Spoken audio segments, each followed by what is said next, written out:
বাংলাদেশের মিডিয়ায় এখন ফোকাস পয়েন্টে জুবাইদা রহমান, তারেক রহমানের সহধর্মিণী বেগম খালেদা জিয়ার পুত্রবধূ। তিনি এসছেন আজকে এবং এয়ারপোর্ট থেকে সরাসরি তিনি এভার কেয়ার হসপিটালে এসছেন। আমি জুবাইদা রহমানকে ঘিরেই যে পরিমাণ মিডিয়ায় তোলপাড় দেখছি এবং আমার পাশে যে এখন এই মুহূর্তে চ্যানেল 24-এর পর্দা আছে, তাতে 4টি ভাগে নানা দৃশ্য দেখানো হচ্ছে। সেই এয়ারপোর্ট থেকে আসা এভার কেয়ার হসপিটাল, এভার কেয়ারের সামনের দৃশ্য সহ 4টি ভাগ করে নানা ছবি দেখানো হচ্ছে। এবং দেখলাম যে জুবাইদা রহমানের গাড়ির পেছনে যেভাবে ছুটছে ক্যামেরাম্যানরা, সব মিলায় আসলে এখন ফোকাস পয়েন্টে জুবাইদা রহমান।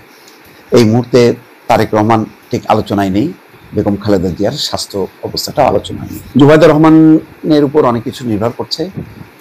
অনেকেই মনে করছে যে জুবাইদা রহমান এভার কেয়ার হসপিটালে গেছেন, সেখানে মেডিকেল বোর্ডের সঙ্গে কথা বলার পর তার শাশুড়ি আম্মার যেই স্বাস্থ্য পরিস্থিতিটি বোঝার পর হয়তো জুবাইদা রহমানই ঠিক করবেন যে এমন পরিস্থিতিতে তার শাশুড়িকে নিয়ে তিনি যেতে পারবেন কিনা বা নেওয়া উচিত হবে কিনা, তিনিও হয়তো একটা মতামত দেবেন। তার মতামতের উপর কিন্তু অনেক কিছু নির্ভর করছে।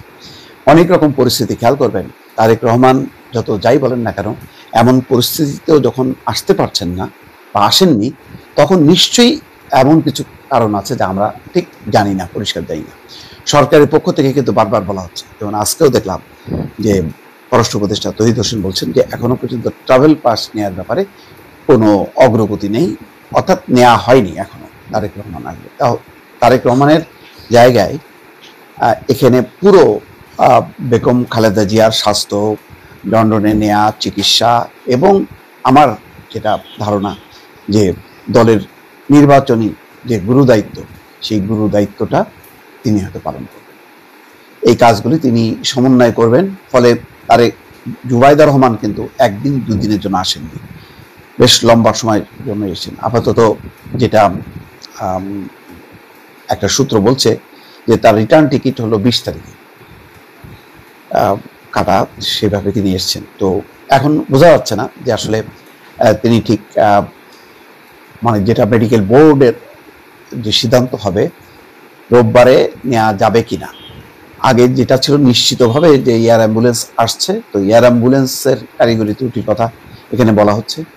তারপরে সেটাই চূড়ান্ত কথা না, চূড়ান্ত কথাটা হচ্ছে আবারও মেডিকেল বোর্ড বসবে, দেখবে যে তারেক রহমান খালেদা জিয়াকে লন্ডনে নেওয়া যাবে কিনা। এবং এই পুরো সিদ্ধান্তের ক্ষেত্রে এখন ফোকাস পয়েন্টে, কেন্দ্রবিন্দুতে জুবাইদা রহমান, তিনি আসলে সবকিছুই হয়তো নির্ধারণ করবেন, নেতৃত্ব দেবেন। কারণ এইরকম ক্রিটিক্যাল সময়ে আসলে পরিবারের সিদ্ধান্তটাই হচ্ছে সবচেয়ে বড় কথা। এখানে স্বাস্থ্য ব্যাপারে তো বিশেষজ্ঞরা মতামত দেবেনি, তারপরও পরিবারকে বলা হবে যে এই পরিস্থিতিতে পরিবার কি মনে করে।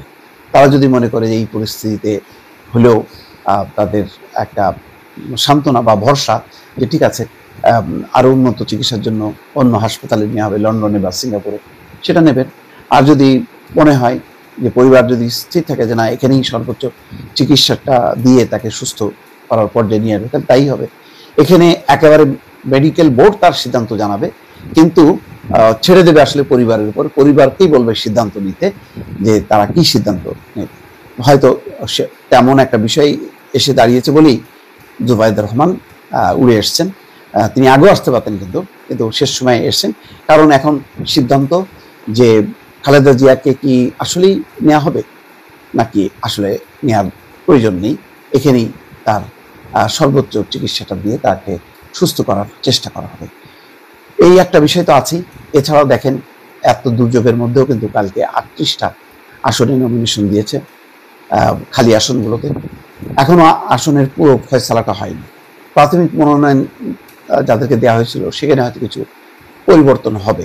কতটা পরিবর্তন হবে, কিভাবে হবে, সেই বিষয়গুলি তো তারেক রহমান কোঅর্ডিনেট করছে। কিন্তু বাংলাদেশের থেকে এই কোঅর্ডিনেশনটা আরও ত্বরান্বিত করা এবং চূড়ান্ত সিদ্ধান্ত দেওয়ার একটা হয়তো দায়িত্ব পেতে পারেন জুবাইদা রহমান। সবকিছুই নির্ভর করবে দলের ভারপ্রাপ্ত চেয়ারম্যান তারেক রহমানের উপর। এই মুহূর্তে আসলে যেহেতু বেগম খালেদা জিয়ার অসুস্থতা চরমে, ফলে দলের সমস্ত এখন দায় দায়িত্ব তারেক রহমান।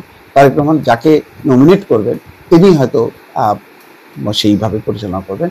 সে কারণে বোঝা যাচ্ছে যে জুবাইদুর রহমান একটা বড় রাজনৈতিক মিশন নিয়ে এত দেশে এসছেন, হয়তো সেই কাজটি তিনি করবেন। দর্শক।